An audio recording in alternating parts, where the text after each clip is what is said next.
வணக்கம். இன்றைய செய்தி நிகழ்ச்சியை வழங்குவது சுகிதா.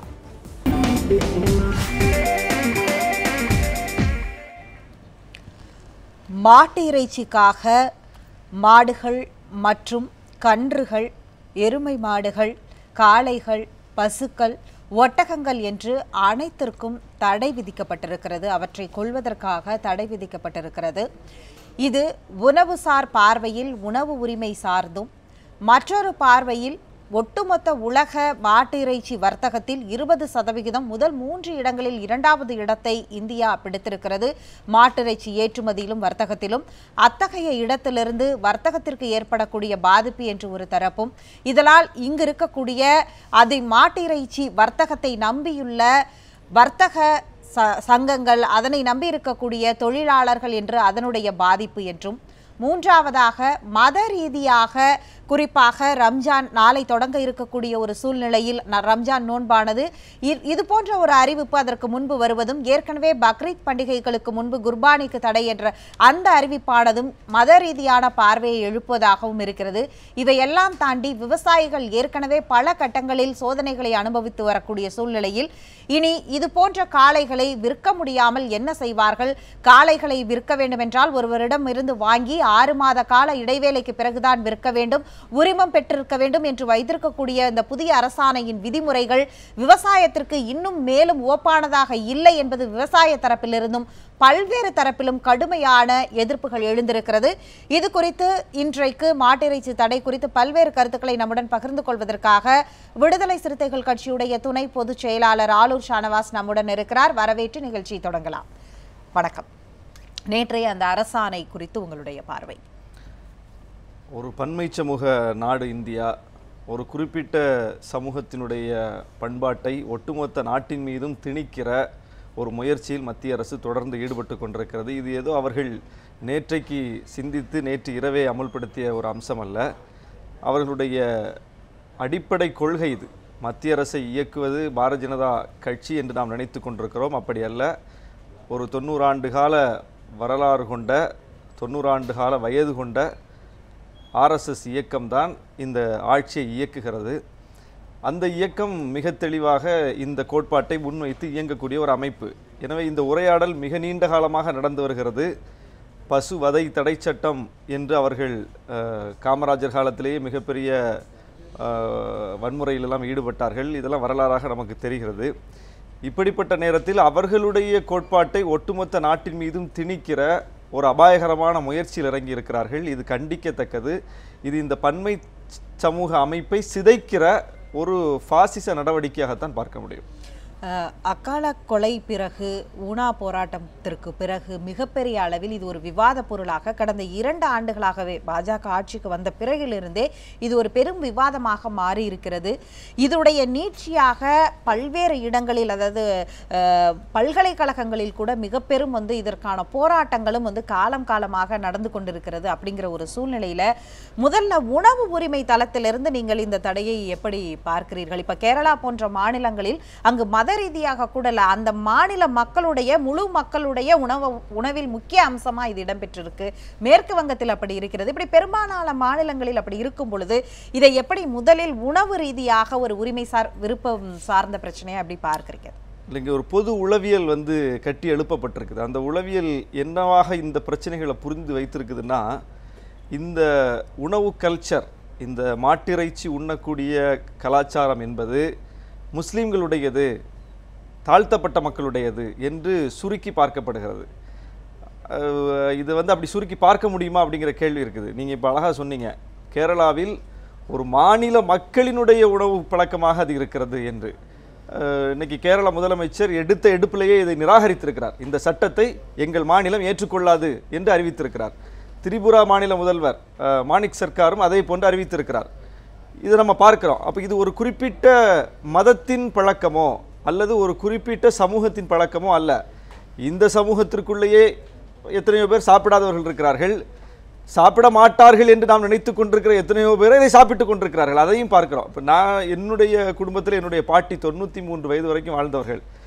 அவங்க கடைசி வரைக்கும் மாட்டுக்கறி சாப்பிட்டதே கிடையாது. நான் எல்லாம் சாப்பிட்ருக்கிறேன். என்னுடைய நண்பர் குடும்பத்தில் அவங்க மனைவியெல்லாம் இன்றைக்கும் நான் பார்க்குறேன், நாங்கள் வெளியே விருந்திற்கு போனாலோ அல்லது வீட்டில் ஏதாவது விருந்து வைத்தாலோ அவங்க மாட்டுக்கறியை தொடவே மாட்டாங்க. ஆனால் நாம் சாப்பிடாதவர்கள் என்று நினைத்து கொண்டிருக்கக்கூடிய என்னுடைய பிற சமூக நண்பர்கள் எத்தனையோ பேர் மாட்டுக்கறி சாப்பிடக்கூடிய காட்சியை பார்க்குறோம். இந்த பக்கத்தில் இருக்கிற கிரீம்ஸ் ரோட்டில் ஒரு மாட்டுக்கறி கபாப் கடை இருக்குது. அங்கே வந்து ஒரு 10 விதமான வெரைட்டி ஃபுட்டு, மாட்டுக்கறியிலேயே ஒரு 10 விதமான வெரைட்டி ஃபுட் வச்சுருக்காங்க. அங்கே வந்து இரவு நேரத்தில் நீங்கள் ஒரு 7 மணிக்கு போனீங்கன்னா இரவு 11 மணி வரைக்கும் நீண்ட வரிசையில் நின்னா தான் அந்த உணவு அங்கே கிடைக்கும். அந்த அளவுக்கு ஒரு மிகப்பெரிய நெருக்கடி அங்கே நிலவுது. என்ன அந்த வரிசையில் நிற்கக்கூடியவர்கள் யாரும் பார்த்தா மிகப்பெரிய தொழிலதிபர்கள், மிகப்பெரிய திரை நட்சத்திரங்கள் காருக்குள்ளே உட்காந்து ஆர்டர் பண்ணி வர வச்சு சாப்பிட்றாங்க. அவர்களுடைய உடல் வலுவுக்காக. இந்த மாட்டுக்கறி என்பது புரதச்சத்து மிகுந்தது, அது வந்து மிக முக்கியமான உடலுக்கு தேவை என்கிற அடிப்படையில் பெரிய பெரிய ஆட்களெல்லாம் வந்து இந்த உணவு பழக்கம் உடையவர்களாக இருப்பதை நம்ம பார்க்க முடியுது நடைமுறையில். அப்போ இது ஒரு குறிப்பிட்ட சமூகத்தின் பழக்கம் என்று இதை சுருக்கி பார்க்க முடியாத அளவுக்கு இது ஒட்டுமொத்த நாட்டினுடைய ஒரு பழக்கமாக இருக்கிறது. அந்த பழக்கத்தின் மீது கை வைப்பது என்பது இந்த நாட்டில் இருக்கக்கூடிய சிறுபான்மை என்கிற அசல் அந்த மக்கள் தொகை விழுக்காட்டின் அடிப்படையில் யார் சிறுபான்மை இருக்கிறார்களோ அவர்களின் பழக்கத்தை இந்த ஒட்டுமொத்த பெரும்பான்மை மக்களின் மீது திணிப்பது என்பது மிகப்பெரிய கேடு விளைவிக்கக்கூடிய ஒரு அம்சமாகத்தான் நம்ம பார்க்க முடியும். தொடர்ந்து நாம் பேசலாம். பாஜகவிலிருந்து நமக்கு இப்பொழுது தேசிய செயலாளர் H. ராஜா அவர்கள் இணைப்பில் வந்திருக்கிறார். வணக்கம் சார். நேற்றைய அந்த அரசாணை குறித்து முதலில் உங்களுடைய கருத்து. அந்த அரசாணையை உச்சநீதிமன்றத்தினுடைய வழிகாட்டுதலின்படிதான் நடத்தப்பட்டிருக்கு. மிருகங்கள் சித்திரவதை செய்யப்படக்கூடாது, அதற்கான நடவடிக்கை மேற்கொள்ள வேண்டும் என்று உச்ச நீதிமன்றம் சொல்லியிருக்கு. அதோட மட்டுமில்ல, அரசியல் அமைப்பு சட்டம் ஆர்டிகிள் 48ல டைரக்டிவ் பிரின்சிபிள்ஸ் ஆஃப் கான்ஸ்டிடியூஷன்ல பசுவும் பசுவின் சந்ததியும் வதை செய்யப்படாமல் பாதுகாக்கப்பட சட்டம் இயற்ற வேண்டும் என்று மாநிலங்களுக்கு அதுல குறிப்பு ஏற்கனவே இருக்கு. அதோட மட்டுமில்ல, இதுல பிடல் காஸ்ட்ரோ அவர்கள் அவருடைய நாட்டுல அவர் ஒன்றும் இந்துத்துவவாதி இல்லை, RSS காரர் இல்லை, அவர் பசுவதை தடை செய்திருக்கிறார். ஆகவே இது ஏதோ குறிப்பிட்ட மதத்தினருக்கு எதிரானது அல்லது ஒரு சமூகத்துக்கு எதிரானதுங்கிறதே தவறாக பொய் பரப்பு இந்த செய்தி. ஏனென்றால் இப்போ இங்கிலாந்து தேசத்துல பல மேற்கத்திய நாடுகள்ல வெஜிடேரியன் காங்கிரஸ்ன்னு வச்சிருக்காங்க. நாம ஏன் வந்து அசைவமே சாப்பிடக்கூடாது, அது உடம்புக்கு நல்லதே இல்லைன்னு பிரச்சாரம் பண்றதுக்கான அமைப்புகள் இருக்கு இந்த இதுல பிரிட்டன்ல. ஆக இது ஏதோ குறிப்பிட்ட சமுதாயத்தினருக்கு அல்லது இதுல மட்டும்தான் புரோட்டீன் இருக்குன்னு பேசுறது எல்லாமே தவறு. அரசாங்கம் உச்ச நீதிமன்றத்தின் உத்தரவை செயல்படுத்துவதற்காக அரசாணை பிறப்பித்திருக்கிறது. சார், அதே உச்ச நீதிமன்றமானது 2014 வராகி வழக்கில் இது மத ரீதியாக அவரவருடைய உரிமை சார்ந்து அப்படிங்கிற ஒரு விஷயத்தை குறிப்பிட்டிருக்கு. இன்னொன்று பார்த்தீர்கள் என்றால் ஜனவரியில் உச்ச நீதிமன்றத்தில் மகாராஷ்டிரா தொடர்பாக இதே ஒரு வழக்கு வந்தபோது இட்ஸ் a ஸ்டேட் சப்ஜெக்ட் என்று மாநில உரிமை சார்ந்தது, உணவு பழக்கம் சார்ந்தது, மத ரீதியான நம்பிக்கை சார்ந்தது, இதில் கடுமையான தடை உத்தரவு கொடுக்க முடியாது என்பதனை உச்சநீதிமன்றம் இந்த 2 வழக்கிலுமே சுட்டி காண்பித்திருக்கிறது. அதாவது நீதிமன்றத்துல ஒவ்வொரு நீதிபதியும் கர்ணன் மாதிரி இருக்கிறவங்க கூட நீதிபதியா தான் இருக்காங்க. அதுக்காக கர்ணன் பேசுறதெல்லாம் உச்ச நீதிமன்றத்தில் இருக்க எல்லா நீதிபதிகளையும் ஜெயில போடணும்னு பேசுறதெல்லாம் சரின்னு நாம விவாதிக்க முடியாது. அதனால அரசியல் அமைப்பு சட்டம் ஆர்டிகல் 48 இதை பத்தி இதை எதிர்க்கிறவங்க அத்தனை பேரும் let them read the constitution, get themselves enriched knowledge and then speakingறேனா. அதாவது அரசியல் சட்டத்தையே படிக்க மாட்டேன், கண்மூடித்தனமா ஓட்டுக்காக நாங்க அதுவும் மோடி சர்க்காரை திட்டுறதுன்னா எல்லாருக்கும் அதுவே காலையில எழுந்திராது படுக்கிற வரைக்கும் குழப்பா போச்சு. அந்த மாதிரி விஷயம் இல்லை. இது அரசியல் சட்டம் ஆர்டிகல் 48 செயல்படுத்துறதுக்காக நடவடிக்கை எடுக்க வேண்டியது அவசியம். 2வது, உங்களுடைய தகவலுக்கு நான் சொல்றேன், நேரில் தகவலுக்கு பசுவதை தடை ஒரு 2-3 மாநிலம் தவிர மீது எல்லா மாநிலத்திலும் ஆல்ரெடி இருக்கு ஸ்டேட் சப்ஜெக்ட். இன்னைக்கு ஜம்மு காஷ்மீர்ல பசு, காளை, எருமை வதை செய்ய முடியாதுன்னு சட்டம் இருக்கு. அது சமீபத்தில் 6 மாதங்களுக்கு முன்பாக ஜம்மு காஷ்மீர் உயர் நீதிமன்றம் அந்த சட்டம் சரின்னு தீர்ப்பு கொடுத்திருக்கு. தமிழ்நாட்டுல கூட நீங்க பசு, காளை, எருமையை வதை செய்யறதுக்கு அதுக்கு கட்டுப்பாடுகள் இருக்கு. நீங்கள் குறிப்பிட்டது ஆர்டிகல் 25 மத ரீதியாக ஒருவர் வழிபடுவதற்கான உரிமையை நம்மளுடைய இன்னொரு அரசியல் சட்டம் சொல்கிறதே சார். வழிபாட்டு உரிமையும் இதுவும் இதாகாது. எங்கேயாவது குர்ஆன்ல பசுமாடு கொன்னு சாப்பிடணும்னு இருக்குன்னு காட்டிடட்டும், நான் மன்னிப்பு கேட்டுட்டு இதை வாபஸ் வாங்க சொல்லி அரசாங்கத்தை கேட்கிறேனா? இது எப்படி மத நம்பிக்கை ஆகும், மத வழிபாடாகும்? மிருகவதை தடை சட்டத்திலையும் செக்ஷன் ஒரு செக்ஷன் வந்து என்ன சொல்லுது அப்படின்னா மத ரீதியான நம்பிக்கைக்கு பலியிடுவதை வந்து இதுல கணக்கில் எடுத்துக்கொள்ள கூடாதுன்னு ஒரு செக்ஷன் பேசுதே. இங்க பாருங்க, 70 முஸ்லிம் நாடுகள்ல பன்றி வதைக்கு சட்டம் இருக்கா இல்லையா? Let us B straight. அப்ப அது அங்க செய்யலாம் சரின்னு சொன்னா இது இங்க செய்யலாம் சரிமா? விதண்டாவாதம் யாரா பண்ணா எஸ் செஞ்சிருக்கிறது சரி. ஏனென்றால் ஜல்லிக்கட்டுக்காக நாங்க வந்து போராட்டம் நடத்துவோம் அப்படிம்பாங்க. ஜல்லிக்கட்டுக்கு வந்து வேணும்னு சொன்னா அதுக்கு நாட்டு காளை வேணும், நாட்டு காளை வேணும்னா நாட்டு பசு வேணும், அப்படின்னா அதை பராமரிக்கிறதுக்கு சட்டம் வேணும், பசுவதை தடை வேணும். இல்லைன்னா மாடு கிடைக்காது உங்களுக்கு, எப்படி கிடைக்கும்? இது என்ன வந்து ஒரு முரண்பாடான நிலைப்பாடு. எல்லாரும் வருவாங்க, பிரியாணி போட்டு கொடுப்பாங்க, ஜல்லிக்கட்டுக்கு ஆதரவா கோஷம் போடுவாங்க மெரினாவில். ஆனா இப்ப அதுக்கான அதை ஆதரிச்சு அதுக்கான ஒரு அடிப்படை நடவடிக்கை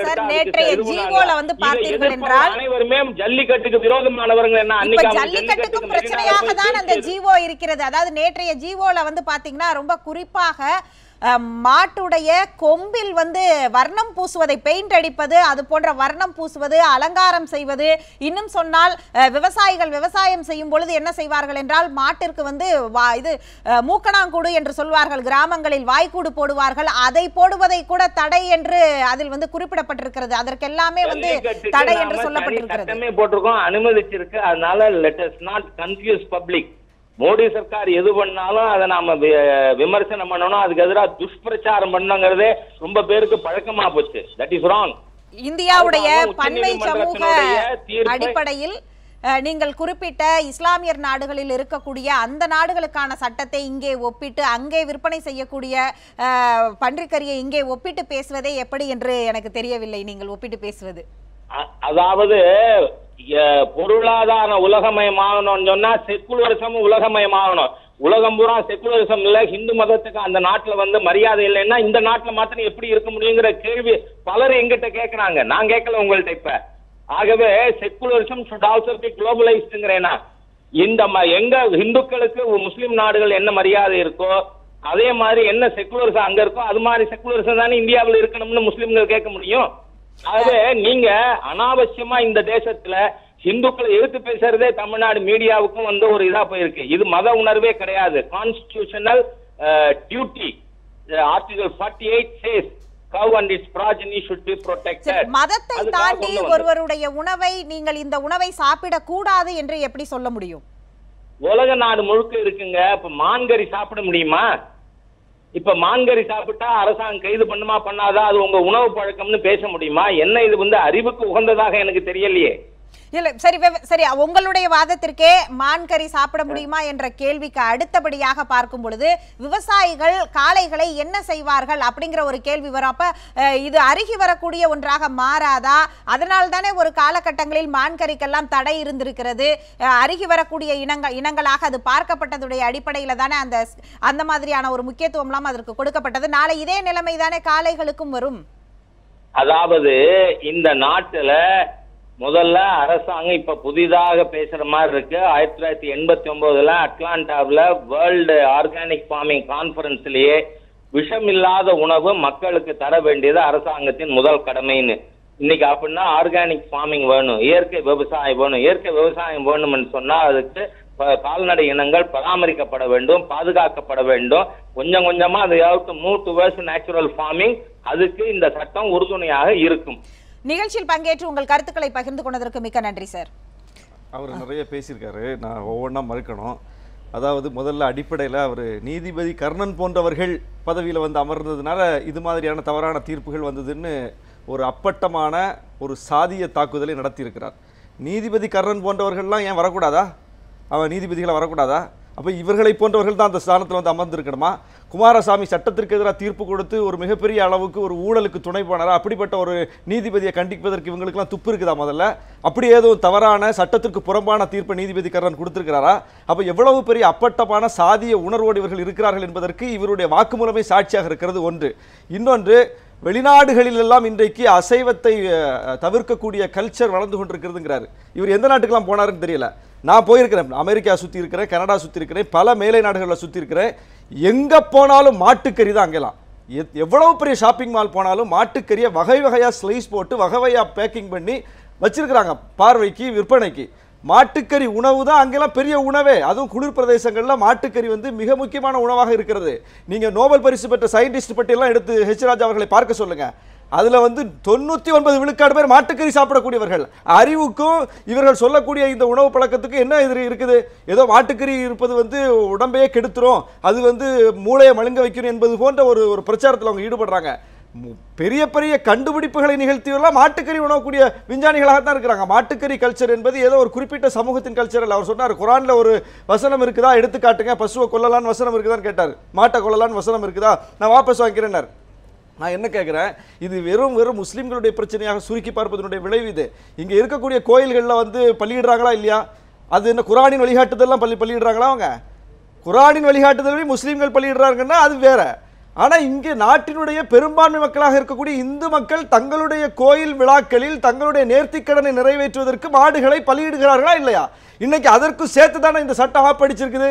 அப்ப இவர் யாருக்காக பேசுறாரு? இவர் இந்துக்களுக்காக பேசுறாரா? யாருக்காக பேசுறாரு? இந்துக்களுக்காக பேசுவதற்காக இயக்கம் நடத்துகிறோம் சொல்லக்கூடியவங்க இந்து மக்களினுடைய மத வழிபாட்டினுடைய ஒரு கூறாகத்தானே இந்த மாடு பலியிடக்கூடிய விஷயம் இருக்குது.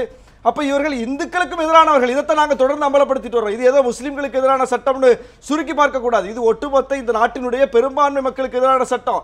அப்புறம் சொன்னார், இது மாடு இனங்கள் அழிந்து வருது, மாடுகளை காப்பாற்றுவதற்கு தான் இந்த சட்டம்னு. அதாவது அடிப்படையில் ஒரு அம்சத்தை நம்ம புரிஞ்சுக்கணும்.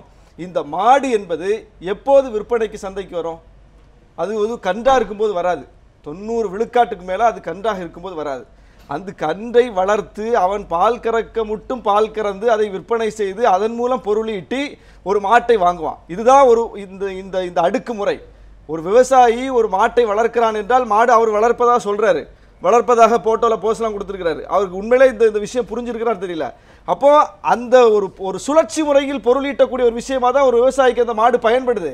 அதுல வந்து அவன் மாட்டை விற்பான். எப்போ விற்பான்னா அது பால் கறக்கிற அந்த தன்மை நின்ற பிறகு, அது அவனுக்கு பயன்படாது என்கிற நிலையில், அது வயதான பிறகு அதை விற்பான். வயதான பிறகுதான் காளை மாடு பசு மாடு அனைத்துமே விற்பனைக்கு அந்த பணத்தை கொண்டுதான் அவன் இன்னொரு மாடு வாங்குவான். அந்த வயதான மாட்டை வைத்திருந்தால் அதற்கும் விவசாயி வந்து அதற்கு உணவு அளிப்பதிலிருந்து எல்லாமே வந்து அவருக்கு வந்து ஒரு பெரிய சுமையாகத்தான் இருக்கும் அப்படிங்கறதை சேர்த்து. அது எப்போது வரும்னா அது வயதான பிறகுதான் வரும். அதற்கு பிறகுதான் அது வந்து ஸ்லாட்டர் ஹவுஸுக்கு போகுது. அதற்கு பிறகு அது இறைச்சியா நமக்கு கிடைக்குது.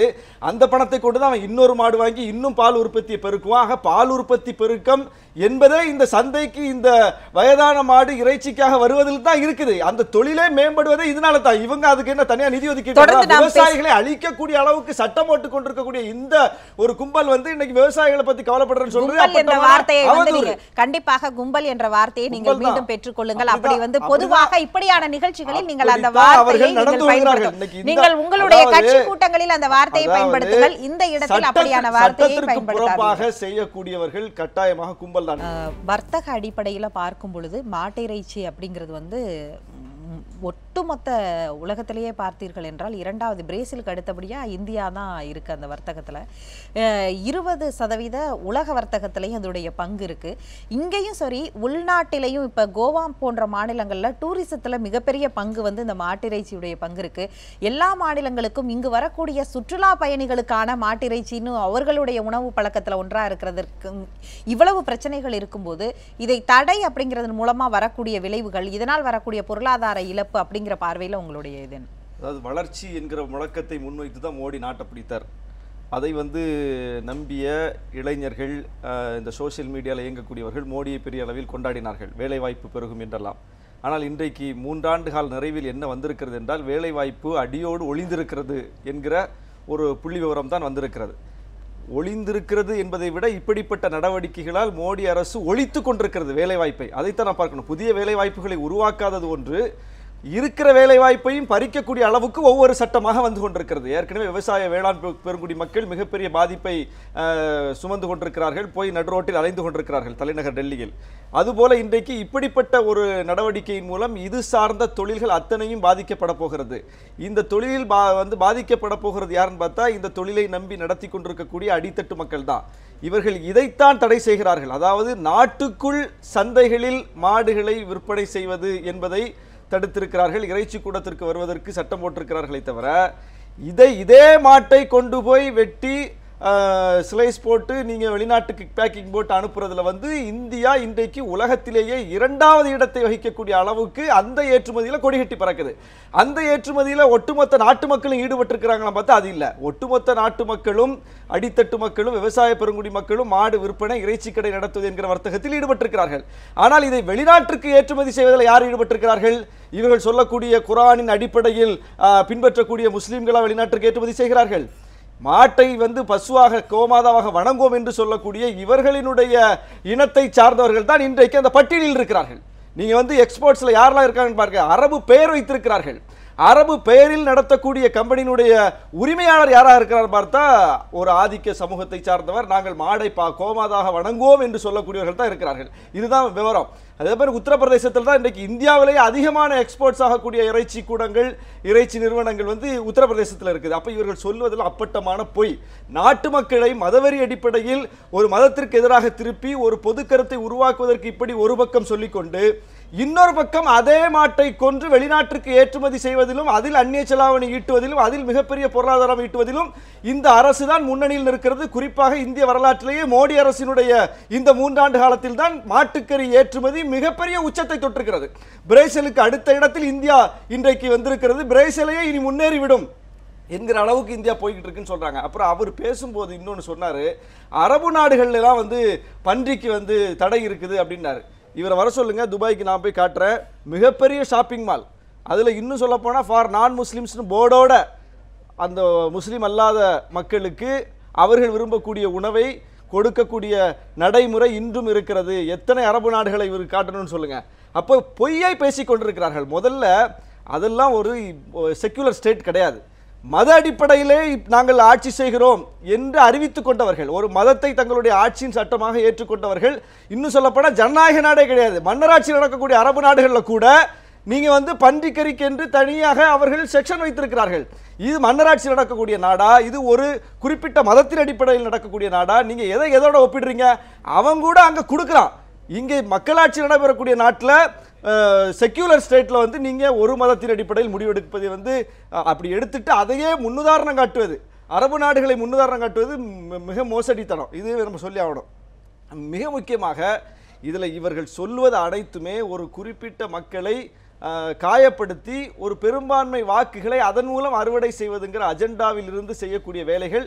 இதை இந்த நாட்டு மக்கள் அவர்கள் தரப்பிலிருந்து வைக்கப்படுகிற குற்றச்சாட்டு, இது போன்ற ஸ்லாட்டர் ஹவுஸ்களில் அதாவது வயதில் முதிர்ந்த மாடுகளை விட கன்றுகள் அதிகமாக வந்து அங்கு வந்து கொல்லப்படுகிறது, அவை மாட்டு இறைச்சிக்கு பயன்படுத்தப்படுகிறது. அந்த அடிப்படையில் தான் இதனை நாங்கள் பாதுகாப்பதற்கான முயற்சிகளும் இதனை சீரமைக்கக்கூடிய ஒரு இடத்திற்கும் வந்திருக்கிறோம் என்பது அவர்களுடைய வாதமாக இருக்கிறது.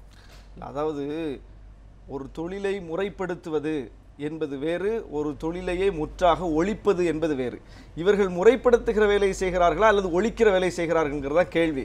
நீங்கள் அவர் பசுவதைன்னு சொல்லிட்டு இருக்கும்போதே இன்னொன்று சொன்னார், மாடுகள் ஒட்டுமொத்தமாக தடை அப்படிங்கிறாரு. அப்போ நீங்கள் பசுவதைன்னு ஒரு பக்கம் சொல்கிறீங்க, இன்னொரு பக்கம் ஒட்டுமொத்த மாடு இனத்தை சேர்த்து பயன்படுத்தக்கூடாதுன்னு தடை விதிக்கிறீங்க. அப்போ நீங்கள் சொல்லுவது ஒன்றும் செய்வது ஒன்றுமாக இருக்கிறது. இன்னொன்று, பசுவதை தடை சட்டமே மிக தெளிவாக இருக்கிறது. பசுவை வதை செய்யக்கூடாது என்பது வேறு, பலியிடுவது என்பது வேறு. அதாவது அதே சட்டம் தான் அறுப்பதற்கும் அனுமதி கொடுத்திருக்கிறது. மத ரீதியாக அறுப்பதற்கு இது பொருந்தாது என்று சொல்லியிருக்கிறது. உச்சநீதிமன்றத்தை அவர் மேற்கோள் காட்டினார். உச்சநீதிமன்றம் தான் நீங்க சொன்ன வாராகி வழக்கிலையும் தீர்ப்பு சொல்லியிருக்குது. இப்ப ஜனவரி மாதம் வினித் என்பவர் போட்ட வழக்கிலை மிக தெளிவாக நிராகரித்திருக்கிறது. மத அடிப்படையில் பலியிடுவதை தடுக்க முடியாது என்று. இவையெல்லாம் தாண்டி இது மாநில உரிமை சார்ந்த பிரச்சனையும் தமிழக அரசு, கேரள அரசு எதிர்த்திருக்கிறது, மேற்கு வங்க அரசு எதிர்த்திருக்கிறது, நீங்கள் குறிப்பிட்டது போன்ற மிசோரம், வட மாநிலங்களில், வடகிழக்கு மாநிலங்களில் கூட எதிர்ப்பு வந்திருக்கிறது. தமிழக அரசு என்ன செய்ய போகிறது என்று பார்க்கலாம். தற்பொழுது காங்கிரஸ் தரப்பிலிருந்து நம்முடன் முன்னாள் நாடாளுமன்ற உறுப்பினர் பீட்டர் அல்போன்ஸ் இணைந்திருக்கிறார். வணக்கம் சார். நேற்றைய அரசாணையை நீங்கள் எப்படி பார்க்கிறீர்கள்? அதாவது இது மோடி அரசாங்கம் தாழ்த்தப்பட்ட, ஒடுக்கப்பட்ட, பிற்படுத்தப்பட்ட, மிகவும் பிற்படுத்தப்பட்ட சிறுபான்மை மக்கள் மீது துவக்கி இருக்கிற மிகப்பெரிய கலாச்சார தாக்குதல். இந்து மதத்தை சார்ந்தவர்கள் கூட இப்பொழுது நம்முடைய சமூகத்தில் இருக்கிற தாழ்த்தப்பட்ட சகோதரர்களோ அல்லது மிகவும் பிற்படுத்தப்பட்ட மக்களோ இந்துக்கள் என்று அல்ல என்று யாரும் சொல்ல முடியாது. ஆகவே இது இந்து மதம் சார்ந்த முடிவாக கூட தெரியவில்லை. ஒரு குறிப்பிட்ட ஒரு ஆதிக்க சமூகத்தை நோக்கி அவர்களுடைய எண்ணங்களையும் அவர்களுடைய கலாச்சாரத்தையும் இந்த சமூகத்தில் இருக்கிற மற்ற தரப்பு மக்கள் மீது திணிக்கின்ற ஒரு பெரிய மத்திய அரசே முன்னின்று செய்கின்ற இந்த முயற்சியை தமிழகம் முழுவதும் ஒன்று சேர்ந்து எதிர்க்க வேண்டும். இதை போன்ற தனி மனித உரிமைகளிலும் தனி மனித விஷயங்களிலும் ஒரு அரசு தான் தோண்டித்தனமாக தலையிடுவதை நாம் அனுமதிக்க முடியாது. என்ன சாப்பிட வேண்டும் என்பது நான் தான் முடிவு செய்ய வேண்டிய விஷயம். அதை கூட சொல்லுங்க. நேரம் குறைவாக இருந்தது. நிகழ்ச்சியில் பங்கேற்று உங்களுடைய முக்கியமான சாராம்சமான கருத்துக்களை பகிர்ந்து கொண்டதற்கு மிக்க நன்றி சார். நிகழ்ச்சியுடைய நிறைவில் மாநில அரசுடைய உரிமை சார்ந்து இதை நீங்கள் எப்படி பார்க்கிறீர்கள்? இன்றைக்கு எதிர்க்கட்சி தலைவர் மு.க. ஸ்டாலின் அவர்கள் விடுத்துள்ள அறிக்கையில் இதை தெளிவாக குறிப்பிட்டிருக்கிறார். இது மாடுகள் என்பது மாநில பட்டியலிலும் வரக்கூடியது, பொதுப்பட்டியலில் வரக்கூடியது. மிருகவதை தடை சட்டம் என்பதும் கூட பொதுப்பட்டியலில் இருக்கக்கூடிய ஒரு சட்டம். எனவே அதில் ஒரு மாற்றத்தை கொண்டு வருவதாக இருந்தாலோ, அதில் ஒரு தடையை ஏற்படுத்துவதாக இருந்தாலோ அது மாநில அரசோடு தொடர்புடையதாக இருக்கிறது.